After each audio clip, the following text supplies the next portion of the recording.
안녕하세요. 배신의 장미입니다. 오늘의 사연 시작하겠습니다. 저는 30대의 여자입니다. 안정된 직장도 있고 금전적으로 부족함 없이 살고 있습니다. 어디 가서 못생겼다는 말은 들은 적 없고 성격 좋다는 말을 종종 듣습니다. 그런데 제게 남들에게 말 못할 흠이 하나 있습니다. 결혼한 지 5개월 만에 이혼했다는 것이죠. 그런데 이혼한 지 3년 가까이 되었지만 아직도 주변 지인들에게 오픈을 못하고 있습니다. 회사 동료들이야 직장 생활하면서 눈치들이 빤한 사람들이라 결혼 반지 없는 것을 보고는 지레 짐작 이혼했다는 것을 알 수도 있겠습니다만 친한 친구들에게까지도 말 못하겠더라고요. 여하튼 그런 상황인데 얼마 전 TV 프로그램 중에 이혼 남녀들이 나와서 짝을 찾는 방송을 본 적이 있었는데 거기에 나온 어떤 남자가 전 남편과 성격이 진짜 비슷하더라고요. 더군다나 고향도 비슷한 지역이었습니다. 문득 전 남편이 생각나더라고요. 여전히 이혼은 잘했다 싶습니다. 그런데 좀 더 참았어야 했나 하고 후회한 번 없었다면 그것 또한 거짓말이죠. 결혼과 이혼 그거 참 어려운 건데 저는 그걸 둘 다 해봤으니 시쳇말로 난 여자인지도 모르겠습니다. 이혼의 결정적인 계기는 3년 전 이맘때인 추석 때였습니다. 남편에 대해 잠깐 이야기하자면 허우대 좋고 직장 탄탄하고 운동 등 뭐든 잘하고 정말인지 부족한 것이 크게 없는 멀쩡한 사람입니다. 그래서 여자들에게 인기도 제법 있었다고 알고 있습니다. 저와 전 남편은 1년 남짓 연애했었는데 둘이 서로 너무 좋아해서 비교적 빠르게 결혼한 터기였습니다. 남편의 고향은 경북이었고 시댁은 대구 근처에 있었습니다. 저는 서울이 고향이었고 부모님과 여동생 모두 서울서 살고 있었죠. 상견례는 서울과 대구 중간에 있는 대전에서 했습니다. 저는 부모님과 저 그리고 여동생과 함께 나갔어요. 남편 쪽에서는 그쪽 부모님과 남편 그리고 제 여동생과 동갑내기인 여동생이 나왔었죠. 상견례를 하면서 식사하고 대화를 나누는 과정에서 양가의 어머니들이 주로 이야기를 했습니다. 처음부터 시댁 쪽은 형편이 넉넉하지 않아서 비싼 결혼을 시킬 수 없다고 못을 박더라고요. 그러면서 결혼식을 어떻게 하려는지는 물어보지도 않으시고 TV에서 보니까 호텔이다 강남이다 해서 삐까뻔쩍하게 결혼식 올리는 사람들을 보면 돈질을 하는 것이 아니냐고 대놓고 맹 비난을 하시더라고요. 저 또한 그렇게 결혼식을 할 생각도 없었거니와 아직 남편이랑도 상의된 사안도 아닌데 상견례 장에서 시어머니 되실 분이 그렇게 비난을 하면서 저희 쪽에서 호화 결혼식에 대해 말도 못 꺼내게 하더라고요. 솔직히 그게 기분이 나쁜 건 아니었습니다. 그러한 말이 오고 가는 과정이 중요한 것인데 그 과정에서 시어머니의 엄청난 고집과 뚝심이 느껴졌기에 그것이 문제였죠. 상견례 끝나고 친정어머니가 시어머니 자리 쉽지 않겠다고 걱정을 많이 하시더라고요. 그건 날씨가 너무 흐린 날 상견례를 해서 기분상 그런 것이 아니겠냐며 대수롭지 않게 넘기고 결국 결혼을 했습니다. 결혼하고 난 이후에 경험한 남편은 남녀 구별이 확실한 사람이었습니다. 결혼 전엔 박력 있고 남성다운 모습에 끌렸었는데 결혼하고 나서 가사 노동에 대해 분담하는 것에 대해서는 과민하게 반응했습니다. 내가 밥하고 설거지하고 청소하려고 결혼했냐? 그런 거 해야 할 바에야 그냥 혼자 살면서 연애만 했지. 내 결혼 생활의 로망은 그런 거 아니야. 퇴근해서 들어오면 소담하게 밥상에 차려져 있고 집안은 쾌적해서 퇴근 후 안락하고 포근한지 그게 내가 원하는 가정이라고. 난 그걸 네가 충분히 해줄 수 있다고 생각했다고. 오빠 잘 들어봐. 길 가다가 갑자기 김밥이 죽었어. 왜 죽은 줄 알아? 김밥 옆구리 터져서 죽은 거야. 황당하지? 내가 지금 딱 그 심정이야. 그럴 생각으로 결혼했으면 이 결혼 그냥 물러. 아직 혼인신고 안 한 김에 물으자고. 내가 오빠 밥 해주고 퇴근 후 안락한 집안 환경 조성을 위해서 결혼한 줄 알아? 내가 오빠보다 직업이 못났니? 아님 돈을 못 버니? 공평하게 하자고 결혼 비용도 반반 했으면서 왜 가사일은 전담하라고 그러는지 이해가 안 되네. 양당 간에 결정 내려서 알려줘. 나도 오래 시간 끌기 싫으니까. 신혼여행 다녀오자마자 직후의 일이었는데 남편도 꽤나 당황했었겠죠. 남편은 가풍이 그러하다, 옛날부터 남자가 집안일 하면 우환이 들었다 등등 옛날 옛적 유물 같은 말들을 들고 나오더라고요. 저는 단호했고 결국 남편과 공평하게 가사 분담을 하기로 합의했습니다. 각자 할 일을 나누고 최대한 상대방이 만족할 수 있도록 최선의 서비스를 다하자가 저희 부부의 목표였었죠. 물론 한 달도 안 되어서 삐걱거렸습니다. 저는 거의 대부분에 있어서 약속을 지키는 사람이었습니다만 남편은 참 핑계가 많은 사람이었죠. 갑자기 회식이 있었어. 야근이 있어서, 감기에 걸려서, 편도염이 걸려서, 차일피일 미루는 일이 많았죠. 그럼 남편의 일은 제 몫이 되었습니다. 그런 것에 슬슬 불만이 많아졌을 때였는데 추석이 왔습니다. 명절 때 시댁은 처음이라서 부담이 많이 되긴 했어요. 시댁이 두메산골 시골은 아니었어도 집 뒤에 밭이 있고 한쪽에 닭을 키우는 등 반시골이긴 했습니다. 남편은 완전 세련된 도시남인데 그런 시골에서 어떻게 나고 자란 것인지 의아했습니다. 시댁 가는 길에 남편은 자신이 살았던 삶에 대해서 시간순으로 쭉 나열하더라고요. 남편의 이야기를 간추리면 중학교 때까지 가족 모두 도시인 대구에서 살았었고 고등학교 무렵에 대구 근처 시골 이사를 갔었다. 그리고 고등학교 때는 당시 중학생이었던 여동생과 자취를 했었다는 정도의 이야기였습니다. 그러면서 남편은 여동생과의 사이가 각별하다고까지 했죠. 신우이는 저랑 동갑이었는데 서울서 사는 것은 아니었고 대학 졸업 후 대구에서 직장을 구해서 일을 하고 있습니다. 결혼하고 나서 처음 시댁에 가는 것이었기 때문에 몇 개월 만에 여동생을 본다고 좋아하더라고요. 저랑은 결혼 전이나 후이나 특별히 접점이 없었기 때문에 엄청 친한 사이는 아니었습니다만 그렇다고 나쁜 사이는 아니었어요. 다만 조금 어색해서 말 붙이기가 어려운 사이랄까요. 저는 명절을 보내면서 조금 친해질 생각을 하고 있었죠. 연휴 첫째 날 시댁에 도착했습니다. 간단히 인사를 하고 옷을 갈아입으니 시어머니가 벌써부터 전 부칠 준비를 다 하시더라고요. 전 부칠 준비 내가 다 해놨으니까 며느리 너는 뒤편 닭장에 가서 달걀 10대 개만 가지고 오니라. 닭장문 열고 바로 오른쪽에 모아져 있을 거야. 닭을 먹을 때만 봤었지 실제 살아있는 닭 본 적도 없었는데 닭장을 갔다 오라는 말에 기겁을 했고 우물쭈물하며 남편에게 도와달라고 했는데 시어머니가 그걸 또 귀신같이 들으셔가지고는 됐다면서 본인의 달걀을 꺼내 오더라고요. 이건 명백히 저를 골탕 먹이려는 심산이었던 것입니다. 부칠 전에 양은 많진 않았는데 점심도 훨씬 전에 도착해 나서 배가 고팠는데 밥 주실 생각은 안 하고 전부터 꺼내시더라고요. 시어머니 시키는 대로 바닥에 앉아 1시간 정도 전을 부쳤던가요. 시어머니가 부친 전으로 주섬주섬 그릇에 담고 밥도 조금 담고 해서 시아버지와 남편 밥상을 차려주더라고요. 그러면서 남편에게 오랜만에 아버지 뵀는데 점심에 반주 한잔 하라면서 소주까지 꺼내주시더라고요. 저는 시어머니에게 저희도 밥 풀까요? 했더니 그러더군요. 너 밥 먹고 싶으면 퍼다가 먹어. 전 부치면서 하나씩 주워서 먹으라고. 밥상까지 뭔 필요야? 저 상은 남자들만. 대신 네가 먹던 건 광주리에 두지 말고 따로 접시에 두도록 해. 시어머니 말은 저보고 계속 전을 부치면서 밥그릇 옆에 두고 부친 전을 하나씩 먹으라고 하는 것이었죠. 그게 시댁에서의 첫 점심이었습니다. 점심 먹고 나서도 다음날 명절 차례 지낼 준비한다고 차례상에 올리는 제기인가 그릇들인가 닦아두라고 해서 1시간을 낑낑거리며 다 닦았죠. 남편은 시아버지와 술을 많이 마셨던지 벌개져 가지고 방에 들어가서 자빠져 자고 저는 시어머니의 지시대로 파출부처럼 일했습니다. 이게 뭔가 싶어서 짜증도 났고 자빠져 자고 있는 남편이 미워지더라고요. 저는 시어머니에게 신우이는 언제 오냐고 물었습니다.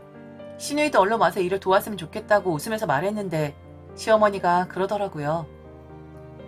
너 신우이는 내가 어렸을 때부터 아무것도 안 시켜서 이런 거 할 줄도 몰라. 내 팔자 담지 말라고 아예 손에 못 대겠어. 내가 얼마나 곱게 키웠다고. 그나저나 어디 괜찮은 남자 없니? 애가 예쁘고 야무진데 남자 보는 눈이 너무 높은 것인지 아니면 관심이 없는 것인지 결혼할 상대를 못 골라오네. 아들 결혼시켜놨으니 이제 딸만 결혼시키면 되는데 너랑 동갑이면 통하는 게 좀 있지 않겠어? 괜찮은 남자 한번 줄 좀 대줘봐. 요즘 전문직들 많더구만. 의사도 있고 변호사도 있고 뭐냐 세무사? 이런 사람들. 그러면서 자기 딸은 전 부치는 것을 못한다나 어쩐다나 그러는데 순간 뭐 이런 시어머니가 다 있지라고 생각이 들더라고요.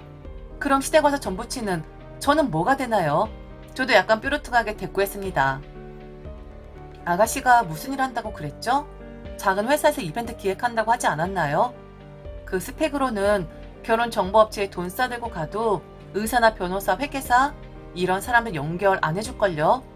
만약 그게 가능하다면 나이 50줄에 대머리나 애들 줄줄이 딸려있다면 모를까요?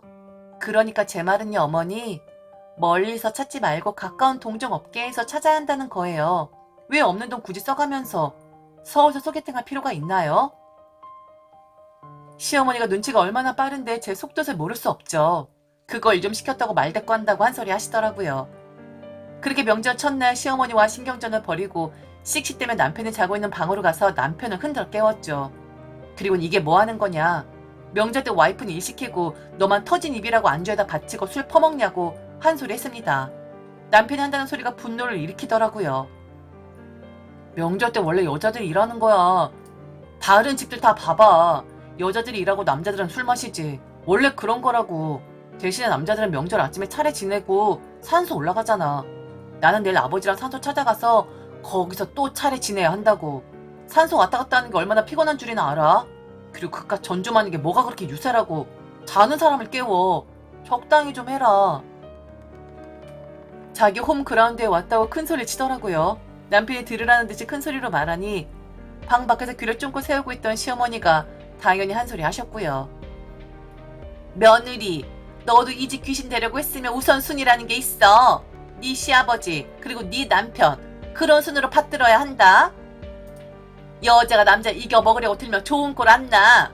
요즘 시대가 많이 변했다지만 마누라가 남편 그렇게 잡아대는 거 아니다.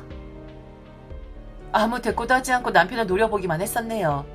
남편 아랑곳하지 않고 눈 감고 자는 건지 자는 척을 하는 것인지 대화도 안 하려고 했고요. 그때 마침 신우이가 왔더라고요. 그때 남편이 벌떡 일어나더니 불나게 나가서 그렇게 반가운 척을 하는데 별 감정 없었던 신우이마저 싫어지더군요. 그런데 더 싫어지게 하는 것이 있으니 시어머니의 그 명령적인 말투였죠. 예, 우리 딸 배고프단다. 전 좀 데워서 가져다 주고 우리는 바로 저녁 준비하자. 전 부치느라고 늦게 할 테니까 저녁은 담백하면서도 명절 분위기 나게 먹자. 그러면서 생선찜을 해 먹자고 잉어인지 붕어인지를 냉장고에서 꺼내면서 저보고 다듬으라고 하더라고요. 그러면서 시어머니는 거실로 나가서 신우이랑 남편놈이랑 시시덕거리더라고요. 생각 같아선 다 집어 던지고 나가고 싶었지만 일단 참자. 참고 나서 나도 친정에 가면 남편에게 일 시키면서 복수해야지 하고 다짐을 했습니다. 사람 이갈리게 하더라고요. 생선 씻고 유튜브 보면서 양념장 만들고 있는데 시어머니 주방에 들어와서 뭐 하냐면 저리 비키라고 확 밀치더라고요. 그러면서 또 신부 수업을 하나도 안 받고 올 수가 있네 어쩌냐 하면서 신경을 슬슬 긁으시더라고요. 저는 주방을 빠져나와 방으로 가서 누워버렸습니다. 얼마 후 남편은 따라 들어오더니 왜 그러냐면서 어머니 혼자 하신다며 저보고 나가서 도우라고 닥달을 하더라고요. 또 큰소리 내긴 싫고 주방에 가서 시어머니 도와드리고 저녁밥 먹을 땐 속이 좋지 않다고 하고 방에 들어와 누웠습니다. 살짝 잠이 들었는데 남편이 와서 살며시 깨우더라고요. 그럼 산다는 이야기가 왜 예상을 전혀 빗나가지 않는지 말이죠. 미안한데 자기가 설거지는 좀 해야 할 것 같은데 엄마는 허리 아프시고 여동생은 손가락을 삐끗했대. 설거지할 사람이 없어. 설거지까지만 하고 들어와서 자. 송편은 내가 만들면 되니까 자기는 안 만들어도 돼. 지금 생각해도 욕이 한 바가지가 나오네요. 이 정도면 완전 미친 집구석 아닌가요? 자기들끼리 밥 먹었으면서 자고 있는 저를 깨워서 설거지를 시키다니요. 명절에 며느리들이 무슨 팥줄부라도 되는 마법이라도 걸리는 날인가요?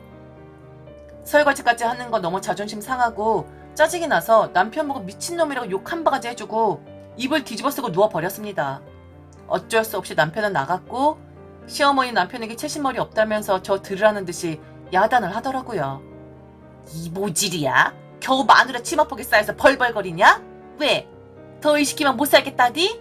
아침부터 말대꾸에 살살 거리면서 신경 긁더니 이제 막 나가기로 한 거야 뭐야? 너도 이럴 거면 당장 그만두고 새장가 들어. 이미 복장 터지게 하지 말고.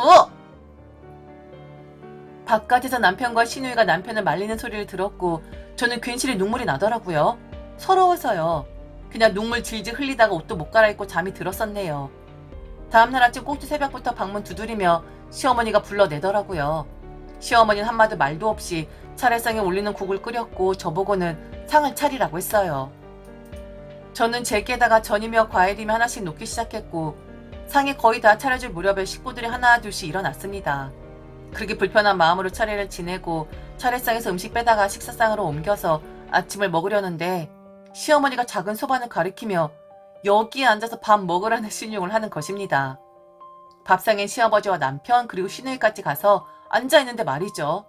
반찬은 거기에 조기며 소고기 산적이며 다 올라가 있고 저보고 먹으라던 소반에는 삼색나물 뭉쳐놓은 것이랑 김치 등 반찬 몇 가지 뿐이었죠. 그러면서 시어머니는 먹고 싶은 거 있으면 전 조금 덜어 오라고 하더라고요. 어머니, 우린 왜 밥을 따로 먹어요? 아가씨도 저기 앉아 있는데. 왜 저보고 여기 앉으라고 하시나요? 제가 뭐 이 집 종살이 하러 왔어요? 저도 서울 친정집 가면 귀한 대접 받아요. 어머니가 뭔데 저를 이런 식으로 하녀 취급하는 거예요?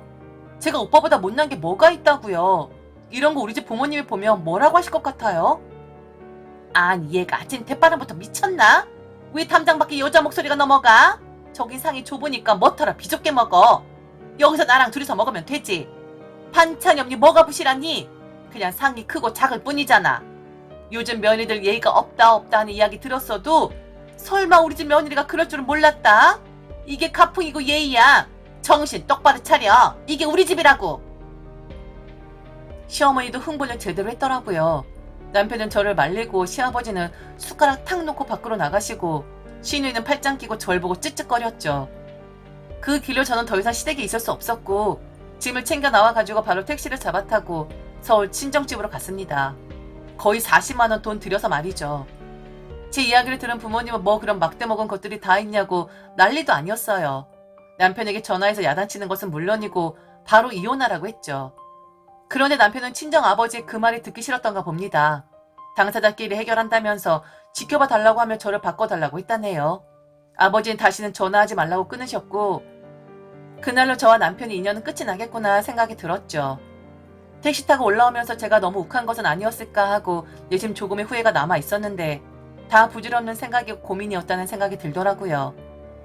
그 뒤로 며칠 남편과 저는 만나지 않았었고 남편은 한 번은 집에 찾아와서 그러더라고요. 우리 연애 때 좋았었잖아. 니네 집 부모님 몰래 여행 가고 야근한다고 뻥치고 외박하고 이런 거 기억 안 나? 서로 미친 듯이 좋아했잖아. 그때 생각해서 다시 한번 잘 살아보자. 대구 어머니도 이번 일은 전적으로 나랑 자기 뜻대로 하라고 했어. 우리만 잘 살면 된다고. 말을 해도 어쩌면 그렇게 구질구질하게 하는지 여행이고 외박이고 그게 할 소리인가 싶었어요. 저는 생애 처음으로 손가락 욕을 날리고 꺼지라고 말해주었죠.